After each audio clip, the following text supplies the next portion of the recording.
তো মেয়ের বাড়ি এদিকে গেট ঘেরেছে বরের শালি ও শালারা।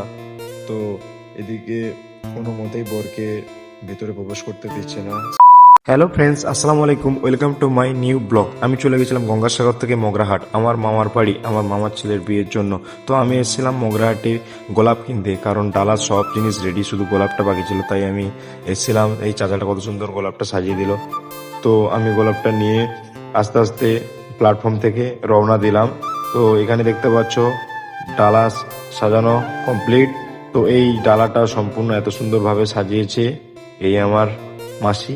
দেখতে পাচ্ছ আমার পিছনে দাঁড়িয়ে রয়েছে, ইনি হচ্ছে গিয়ে পুরো সম্পূর্ণ ডালাটা সাজিয়েছে হলুদের দিন।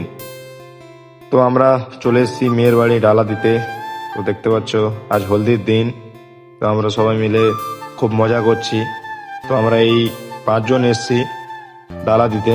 আর এদিকে কত চানা বুড়ি দেখতে পাচ্ছ আমার সাথে ছবি তুলতে ব্যস্ত। এগুলো হলো গাইস আমার মামাতো ভাই ও বোন। আর এইদিকে বর রেডি হয়ে দেখতে পাচ্ছ সিঁড়ি থেকে আস্তে আস্তে করে লাফছে। তো গাইস এটাও আর একটা মামাতো ভাই ও বোন, ওদিকে মাসির মেয়ে। তো সবাই আমরা একসাথে রেডি হয়ে বেরোচ্ছি গাইস। তো ফ্রেন্ডস আমরা 3 জন মিলে একটা বাইকে করে যাচ্ছি। আর এদিকে ফাইনালি বরের গাড়ি ফুল দিয়ে সাজানো হয়ে গেছে। তো কত সুন্দর লাগছে বরের গাড়িটা। ফাইনালি ফ্রেন্ডস আমরা মেয়ের বাড়ি চলে এসেছি। তো মেয়ের বাড়ি এদিকে গেট ঘেরেছে বরের শালি ও শালারা। তো এদিকে কোনো মতেই বরকে ভিতরে প্রবেশ করতে দিচ্ছে না। শেষমেশ বর খুব কষ্টে ভিতরে প্রবেশ করলো। তারপর ফ্রেন্ডস আমরা বরের সাথে হালকা করে খাওয়া দাওয়া করলাম। তো খাওয়া দাওয়ার পর আমরা একটু বাইরে বেরিয়ে পড়লাম।